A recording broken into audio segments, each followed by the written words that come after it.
Hello, this is Sally welcoming you to the 2220th edition of the Enfield Talking newspaper, Dateline 2nd of November 2017. The readers this week are Sally, Geoffrey, Joan and Colin, with Robin on the controls. The editor was Phillip and the production and distribution team is Ali and Alan. Our title music is Country Rock Polka, composed by Pat Prilly, Ferdinand Bouillon, Harry Brewer, and performed by Jean-Jacques Perret, and is used with his kind permission. The local news stories that we will be reading come from the Enfield Independent and from the Enfield Council website under their copyright. The events information has been collated by us from other sources. The lead story this week is So Weak I Couldn't Walk. Before the news, the sunrise and sunset times for the week beginning the 6th of November are sunrise 7:03 and sunset 16:24. Do get in touch with us to share your own news and special announcements. We love to hear from you. If you have any comments about the Enfield Talking newspaper, please phone Diane de Jersey on 0208 805 6578. She is your listener's representative and will be pleased to help you. Now Joan will read the first item of local news. I was in my own little world. I was so weak that I couldn't walk. I had to get my dad to carry me up the stairs, and I was so malnourished that I lost my hearing and my eyesight. This is a stark admission from Rosie Barr, who has spent the last year battling anorexia so severe that she nearly died. The 22-year-old bravely told her story as part of a BBC Two Louis Theroux documentary, Talking to Anorexia, to help shine a light on the reality of the disease. Rosie speaks with remarkable candour as the film crew follows her around the Phoenix ward at St Anne's Hospital at Tottenham, run by the Barnet Enfield and Haringey Mental Health NHS Trust, where she spent 3 months recovering. It all started last October when her confidence hit rock bottom after a breakup. Desperate to change the way she looks, Rosie, who was never overweight to begin with, joined a gym. It became obsessive, she told the Independent. Soon, she was so hooked on the idea of losing weight that she started skipping meals. In December, her family noticed she had shed an unhealthy amount of weight, but their concern simply fueled her desire to get thinner. But at the end of December, she was admitted to hospital after her irritable bowel syndrome, IBS, flared up, and the consultant noticed she was probably anorexic. He referred her to the hospital which is at the forefront of the documentary and ultimately saved her life. It was during an outpatient appointment in March that Rosie realised she couldn't fight it any longer. By this point, she was eating just 300 calories a day and weighed a painful 5 stone 4 pounds. Her health deteriorated so severely that she lost her hearing and her eyesight and could only crawl up the stairs. She told the Independent, "I was in an appointment talking about my dietary plans, and I turned to the dietitian and I said, 'Please, I need your help.' I broke down and turned to my mum and we started crying. I said, 'It's time for me to go in.' The ward manager came down with a wheelchair because I was too weak to walk. I felt a sense of relief, but looking back at the actual date, it was really all a blur. But that was a huge step and something I found so helpful. I was struggling and I knew I couldn't do it on my own. During the documentary, Louise asks Rosie, "Did you get a thrill out of not eating?" At the time, yes, she admits. But looking back at that time, no.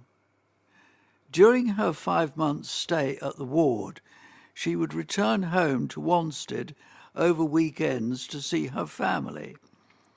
There, Theru flips through a photo album of Rosie as a young child, looking healthy, and a photo of her before a night out, just before she got sick.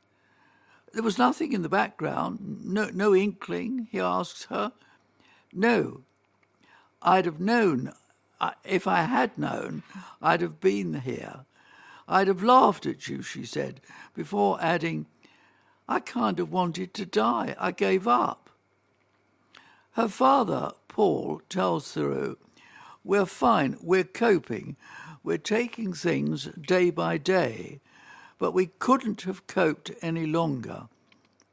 You couldn't sleep at night thinking of what we could do. Where do we take her?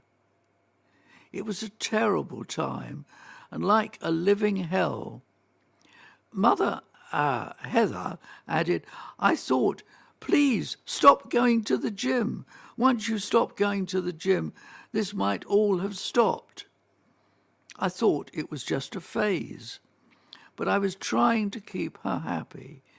I was frightened she might say, if you don't do this for me, I'll harm myself. I was scared of me. There was a lot of anger, she later tells him. Today, she's taking every day as it comes. Soon, she hopes to get back into work as a receptionist and also take a cookery course. But in the meantime, she needs to stay sedentary so she doesn't burn any calories. Everyone has their ups and downs, but I'm doing so much better, she told the Independent. I'd encourage anyone going through what I went through to get the help and don't do it alone. Hiding, shutting myself up and not opening up didn't help in the slightest. Rosie's story is available to watch on BBC iPlayer. Cheers to that. New micropub raises charity cash. A micropub raised money for charity at its official launch. After Deputy Mayor Doris George cut the ribbon, landlord Richard Reeve held a raffle for Nightingale Cancer Support Centre, Enfield. Mr. Reeve had also agreed to donate £1 to the charity for every pint sold on the night. A total of £336 was given to Nightingale Cancer Support Centre. Mr. Reeve said, we are very pleased with the way things have gone so far and look forward to becoming an integral part of the Winchmore Hill community. Councillor George added, I was thrilled to be asked to the official opening of the Little Drag on Micro Pub. I commend Richard for taking his dream and making it a reality.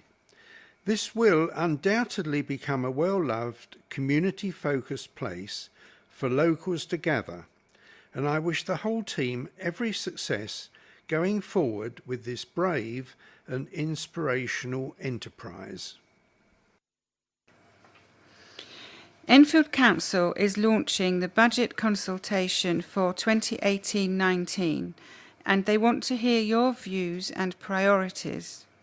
And so the next several readings, we are going to take them from the 4-page leaflet that the Council has produced. Continuing government spending cuts and increasing pressures on services from a growing population mean that we are going to have to make some very difficult decisions to make the £35 million savings required by 2019-20. We have already had to save £161 million since 2010, and so there are no easy options. To give you an indication of the scale of the challenge, the further savings that need to be found are greater than our current combined spend on cleaning streets, collecting bins and lighting streets. Your views and priorities will help shape the difficult decisions that will need to be made. On top of this, Enfield has to find these savings from a hugely inadequate funding pot from central government, which leaves the borough's residents at a big financial disadvantage.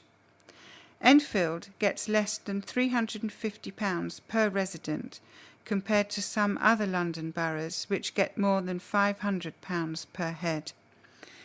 The government grants that make up this funding are the Settlement Funding Assessment, New Homes Bonus, Better Care Fund and the 2017-18 Adult Social Care Support Grant, making it far harder for us to make positive choices and fund our savings properly. We will continue to lobby the government on your behalf and with your support through the Fair Funding for Enfield campaign. This year, Enfield Council will spend around £1 billion on public services. Much of this amount is ring-fenced for spend on specific services such as schooling and housing benefit payments. As a result, Enfield Council is limited in its scope as to where it can make savings. The ring-fenced budgets, accounting for over 50% of Enfield's council's income, cannot be touched. In addition, an increasing population puts more strain on our services. It is estimated that Enfield's population now stands at 330,000, and it could grow to as much as 354,300 by 2021.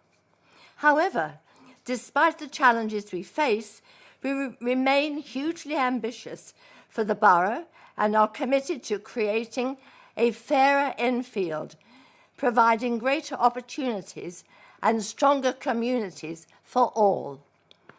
I am proud of our many recent achievements, which include the refurbishment of the Hub Library at Edmonton Green, which includes new computer systems and over 20,000 books, the completion of award-winning Dujardin Mews, the first new council housing in Enfield for more than 30 years, and the incredible success of Enfield schools, with more than 90% rated good or outstanding by Ofsted. While we remain committed to finding new and innovative ways of providing services to minimise the cost burden on residents, the scale of the financial challenges we face mean efficiencies are no longer enough. We want to hear your views, not only on your priorities for investment and reduction, but your suggestions for raising income to try and mitigate the worst impact of funding cuts and increased pressures. To access the consultation, please go to www.enfield.gov.uk/consultations. Thank you.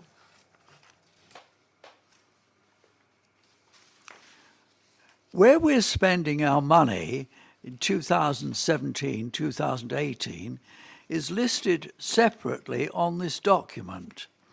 It includes £371.4 million on schools and children's services, £17.4 million on public health, and £24 million protecting and supporting vulnerable children. £115 million is spent in services to older people and vulnerable adults. 113 million is spent on housing services and 5.3 million on street cleaning.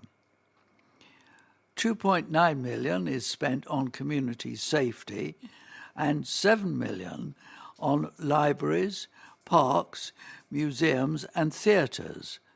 And finally, 2.6 million is spent on regeneration, economic development and skills, together with 15 million on highways and transport services.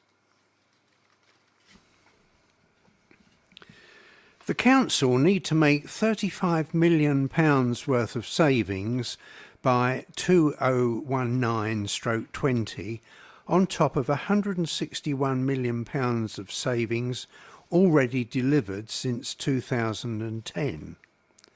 Enfield's population last year, 2016, was around 330,000 people and has risen by approximately 3,500 a year for the last 5 years. The population is expected to keep growing, with estimates indicating between 20,000 and 45,000 more people living in Enfield by 2026. A quarter, or 25% of Enfield residents, are 17 years old or under, a much bigger percentage of the population than in the United Kingdom as a whole, where the figure is nearer 1 in 5, or 21%. With a relatively young population, it's hardly surprising that the number of children in the borough increased by a staggering 19,000 between 2001 and 2016. But Enfield also has a higher proportion of older people than other parts of London. In 2016, 12.8% of Enfield residents were aged over 65, compared with 11.6% in London as a whole. These demographic changes have contributed to some significant pressure on services.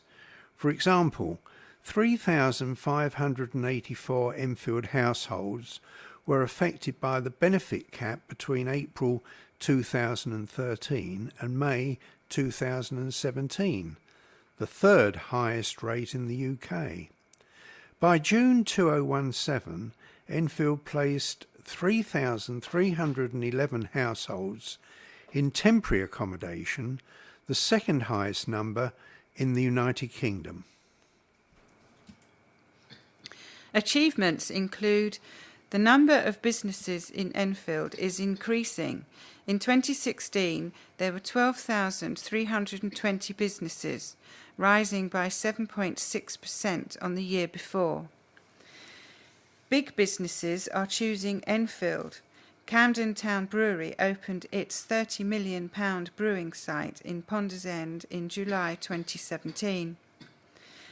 Household waste is collected each week from every home in the borough.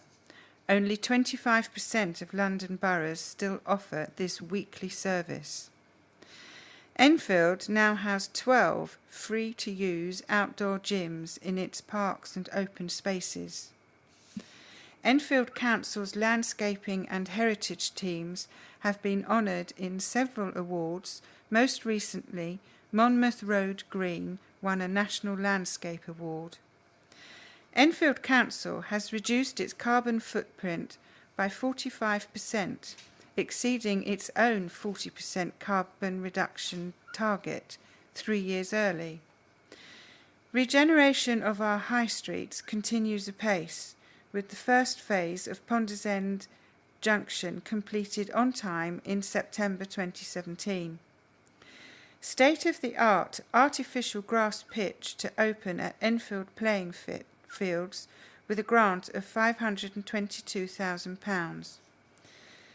Innovative Build Enfield initiative launched with the aim of creating a strong and sustainable workforce in the construction industry throughout the borough and beyond.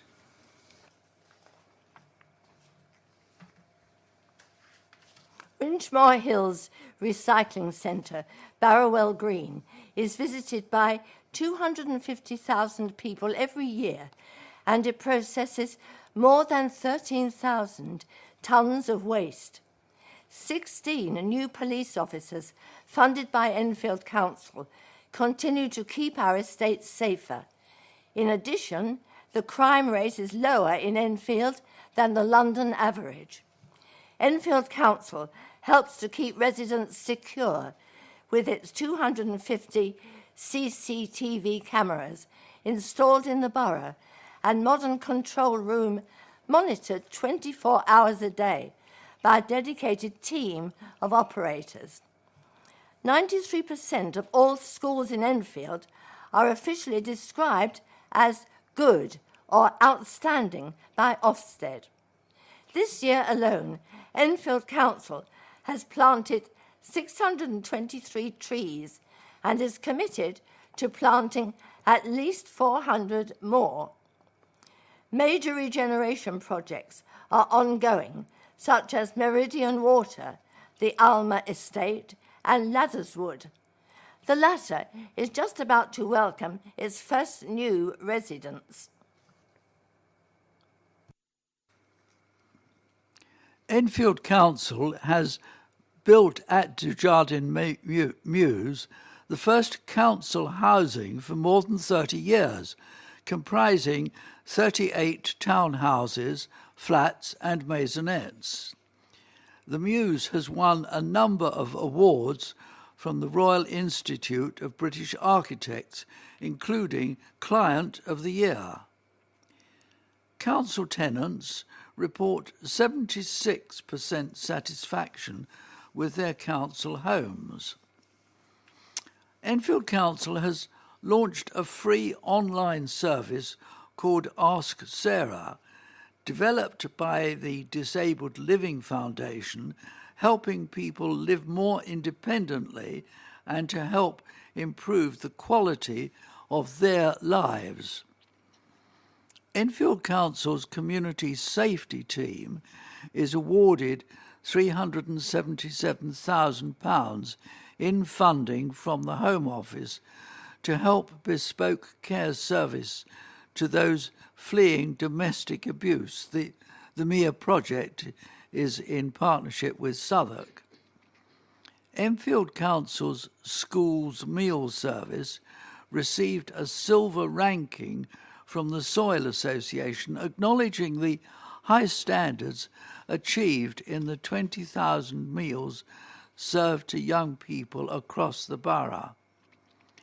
Thousands of people willingly volunteer all across Enfield and are recognised as Enfield Heroes in the Council's 100 Hours of Volunteering Award. If you need this consultation in another format, please email consultation@enfield.gov.uk. The Council are holding public meetings to hear your views. If you would like to attend one of these meetings, please send your name, contact details, preferred date and time, and any special requirements to caroline.baker@enfield.gov.uk. The meetings will take place at the following times: Friday the 24th of November, 6 p.m. to 8 p.m, Room 1, Civic Centre. Thursday the 30th of November, 10 a.m. to 12 p.m, Room 1, Community House in Edmonton. Wednesday the 13th of December, 10 a.m. to 12, Room 1, Community House in 4th Street, Edmonton. And finally, Thursday the 14th of December, 6 p.m. to 8 p.m, Room 1 in the Civic Centre. To tell us your views, you will need to have completed our online survey no later than 11:59 p.m. on Monday the 8th of January 2018. If you have any queries or require assistance with participating in this consultation, please let the council know. You can email them at consultation@enfield.gov.uk. And now, some kids' only hot meal. Enfield Council has received an award for its healthy school meals. For the second time, the council has been presented with a silver endorsement for the food it serves to primary and secondary school pupils. The Soul Association's Food for Life Served Here, which improves food choices for pupils, bestowed the local authority with an accolade on Wednesday, the 18th of October at Brimsdown School, Enfield. The high standards achieved in serving 20,000 meals to pupils throughout the borough were commended. Councillor Aoife Orhan, Enfield Council's Member for Education, Children's Services and Protection, said school kitchens are a high priority. They improve our schools, encourage fairness for all, and with a big demand for hot, tasty and nutritional meals, we know that this is a huge contributing factor in children's learning. For some children, it is their only hot meal of the day. The Soul Association's Silver Food for Life Served Here award once again confirms that our catering service is among the best in London, with a growing reputation for its attention to maintaining high standards. Sourcing quality ingredients, our cooks produce carefully balanced meals and have a string of industry recognition awards to show for it. Wednesday was a special day for Brimsdown school pupils too, because their new school kitchen officially opened. Parents and children sampled food in new meal taster sessions, while Soil Association representatives asked for their thoughts on food quality and use of the kitchen. Enfield Council launched Healthy Enfield at Brimsdown School on the day. Healthy Enfield promotes the eating of nutritious food to challenge obesity and reduce life-limiting and threatening health conditions.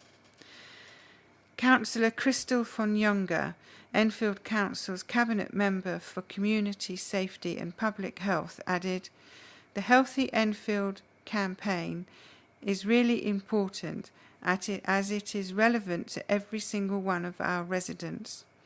The idea behind it is simple. It is all about making small changes to your eating habits and lifestyle which will see a big change in your health. Avoiding sugar, salt and fat will help to reduce the risk of heart disease, obesity, diabetes and other lifestyle-related health problems. Being more active, even for just 10 minutes 3 times a day, can also significantly improve your health and well-being.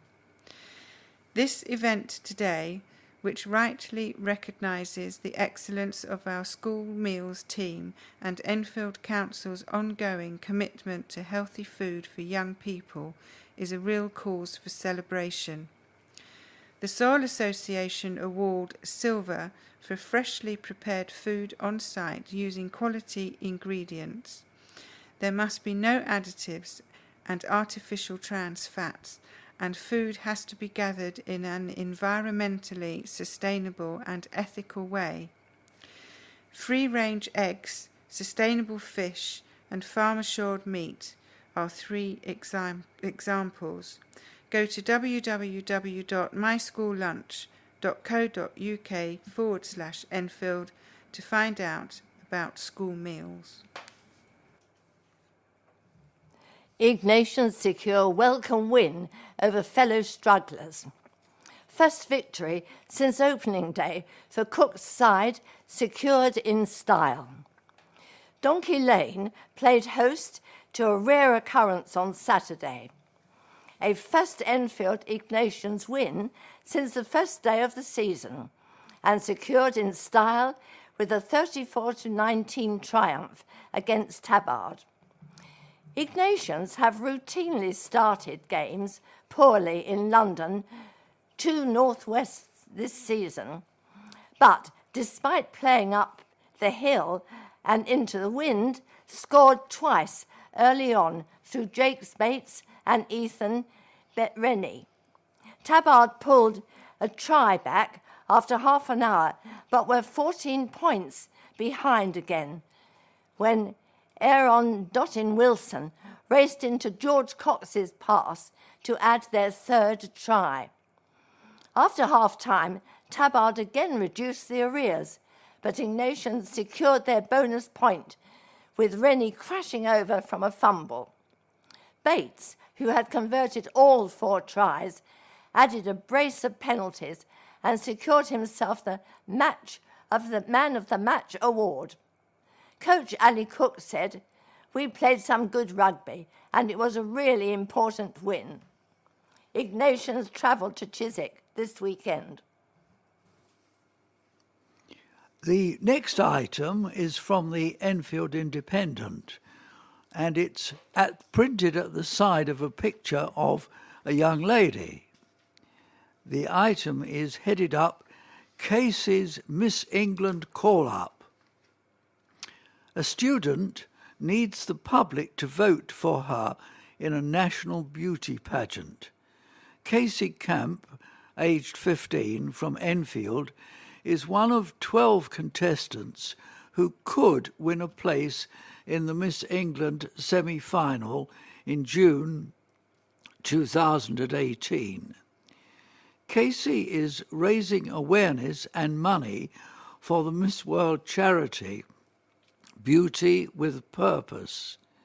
If successful in the final, Casey would win prizes worth £30,000, and this would also include a holiday and a place in Miss World 2018. She would have the role of Global Charity Ambassador for the year.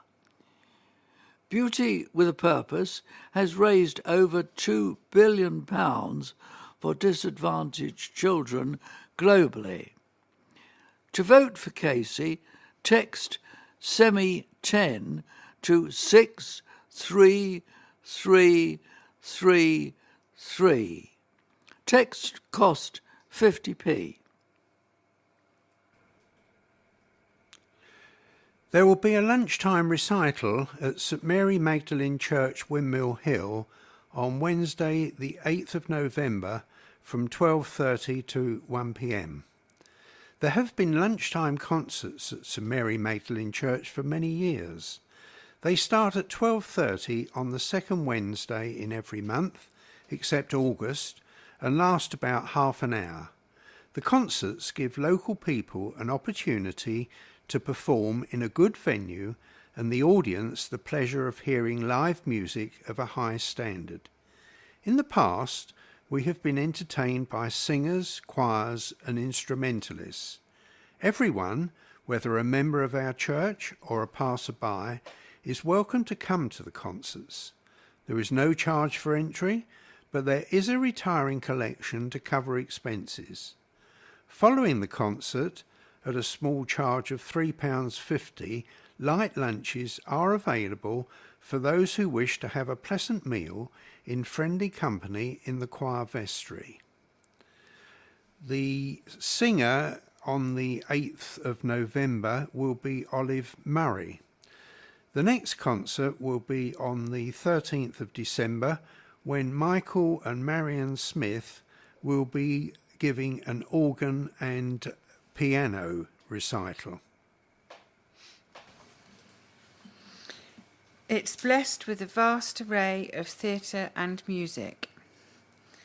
A campaign to make Enfield the London Borough of Culture will be launched at an exhibition by an artist with a growing reputation. Enfield will compete for the new London Borough of Culture Award and over £1 million of funding with the help of Patrick Samuel. His show at the Dugdale Centre will demonstrate the theme of Enfield's bid, which is how art and culture can improve lives. Patrick is an artist with Asperger's syndrome who returned to art after a 20-year hiatus after starting art therapy sessions in December 2016. The National Autistic Society, BBC Breakfast and BBC News Online have all acknowledged his work and story.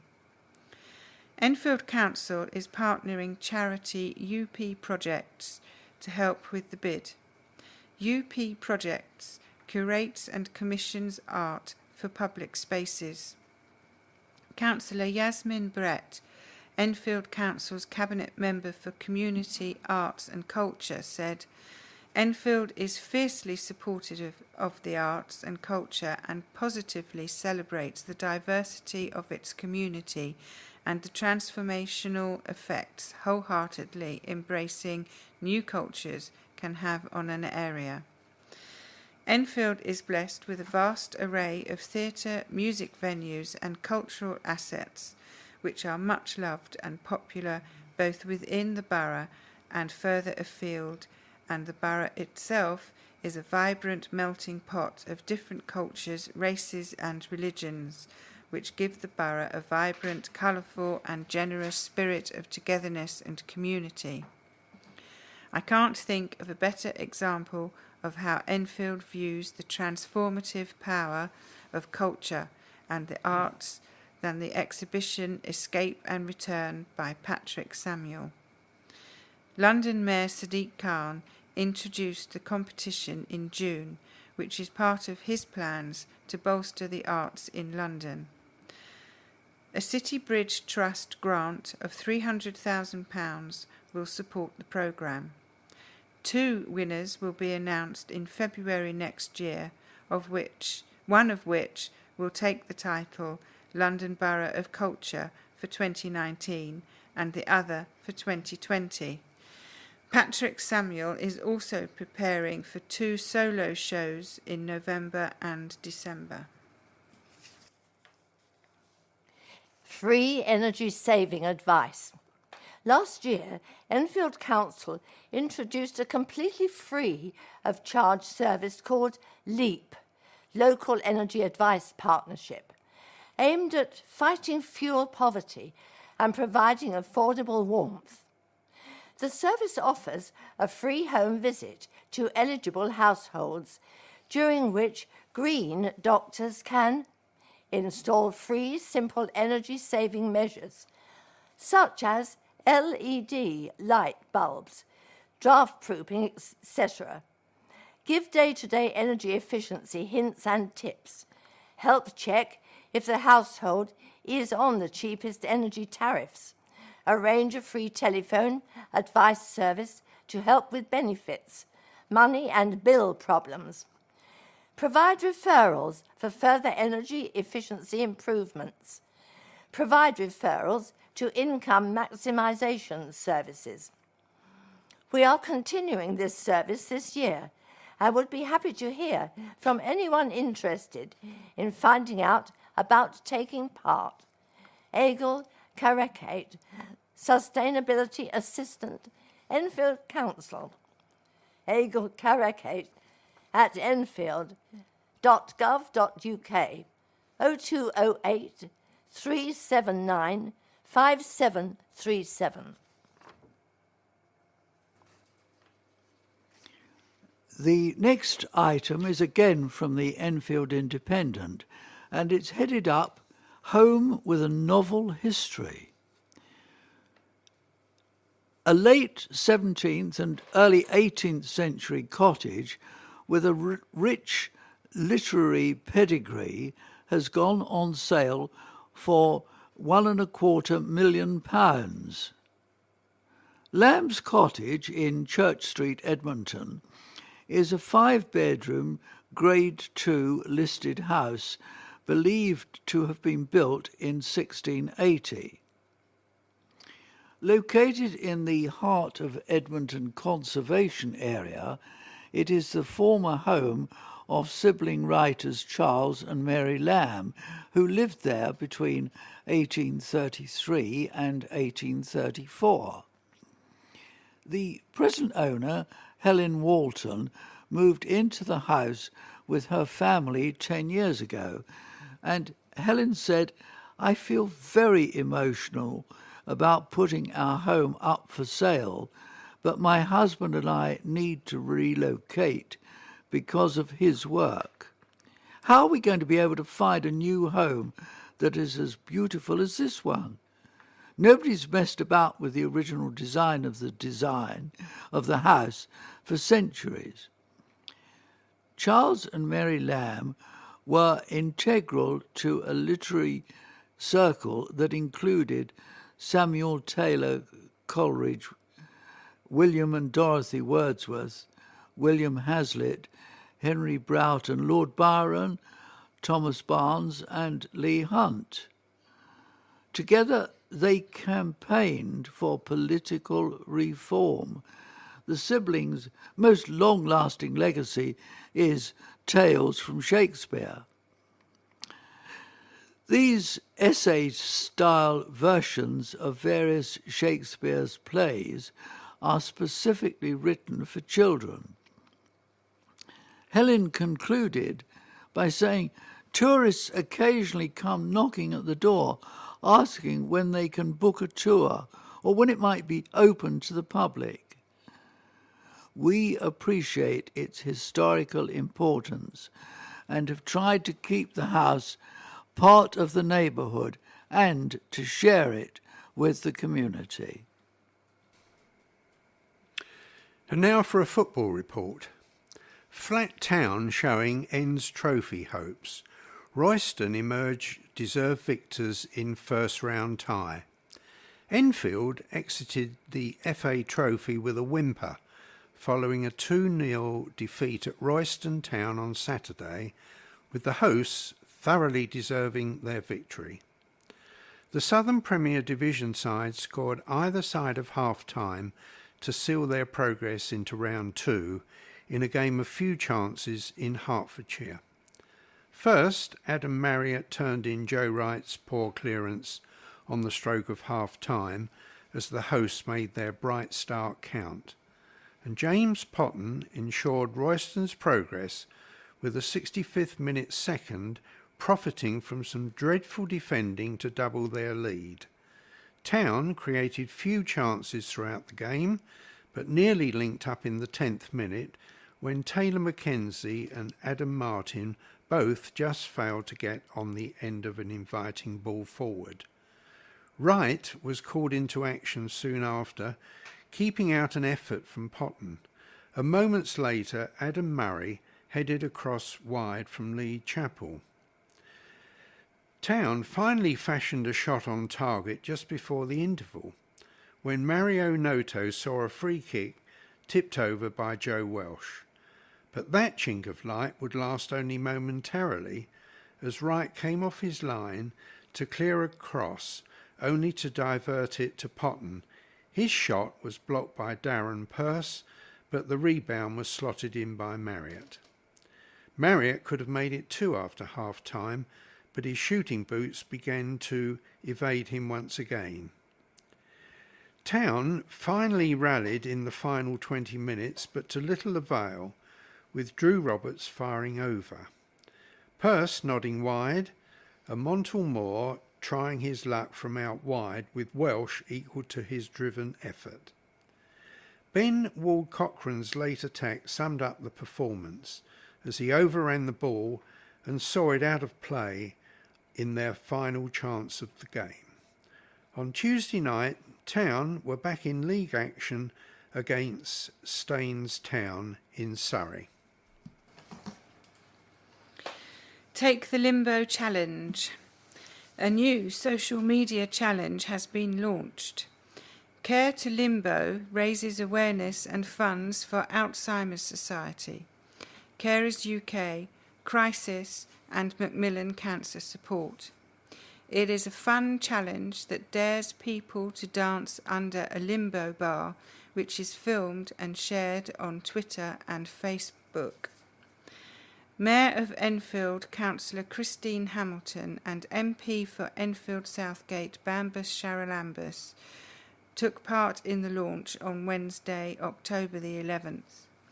Councillor Christine Hamilton said, Not only does Care to Limbo encourage community spirit, it also allows people of all ages and abilities to get involved and work together for one main cause, to care for others by limboing. Care to Limbo is a similar idea to the Ice Bucket Challenge of the past 3 years. Bambus Charalambus added, the M in Limbo stands for making, a huge difference to the 4 amazing charities that the Care to Limbo Challenge supports. In the future, we may need the help of these charities, and so I believe it's our duty to support them now. So let's do it. Let's Care to Limbo. Nationally, former athlete Dwayne Chambers and Queen Park Rangers footballers have done the challenge. Ken Waterhouse, Managing Director of Home Care Preferred, who led the campaign, said, "It's brilliant to see that the challenge has already taken off with celebrities, MPs, the local community and people all over Britain and abroad sharing their limbo dance videos. Our aim is to get the entire world Care to Limbo." J.K. Rowling and Ruth Langsford are the latest celebrities to be challenged. Let's see if they can step up to the mark. It's really simple. The Care to Limbo team are challenging anyone that reads this to grab their phone, film their limbo dance and share it online at hashtag Care to Limbo or at Care to Limbo. And don't forget to nominate your friends and family and tag them on social media to do the same. To make a donation and find out more information, visit www.caretolimbo.com. Charities Advice for Managing Cash. Tips on How to Make Payments by Michael Bowden. A charity is to advise people on managing personal finances. Citizen Advice Bureau is working with Enfield Council to pass on their expertise in paying bills using the safest and most secure methods. Citizens Advice say direct debit is the best way to pay council tax, housing rent, business rates and other similar payments. Advisors will be at Enfield Green Library on Friday, November the 10th, between 10 a.m. and 2 p.m. for their Money Management Day, with information for the public to take home. Councillor Dino Lemonides, Enfield Council's Cabinet Member for Finance and Efficiency, said, "I would recommend that everyone switches to paying council tax by direct debit. Direct debit can help you spread the costs of your payments. It is a guaranteed service and you have the right to cancel at any time. Direct debit is also one of the safest and most reassuring ways of paying a bill. In addition, it can help to keep administration costs down, which in turn means we have more time and money for the services you really care about. We are committed to delivering effective core services and maintaining a fit-for-purpose council. You can play your part in that vision too. At present, over 67,500 residents pay for council tax by direct debit. Join them and find peace of mind. DD, the Enfield Direct Debit dog mascot, will be there. Jill Harrison, Citizens Advice in Enfield's chief executive, said, "Citizens Advice offers a free, confidential and impartial advice and can help you understand your rights. If you are in Edmonton Green, please pop in to find out more about managing on a budget and how to sort out money and debt problems. Go to http:/new.enfield.gov UK/services/council tax, paying your council tax for further information. The next item is also by Michael Bowden of the Enfield Independent, and it's headed up, "Be a hero and gain those vital skills for work." People wanting to update their employability skills are encouraged to volunteer at libraries. Enfield Council's Enfield Heroes campaign continues offering work experience in IT buddying, customer service and reading activities. Volunteers are needed at the renovated Edmonton Green Library and the soon-to-be modernised Enfield Highway Library. Opportunities exist also at other borough libraries.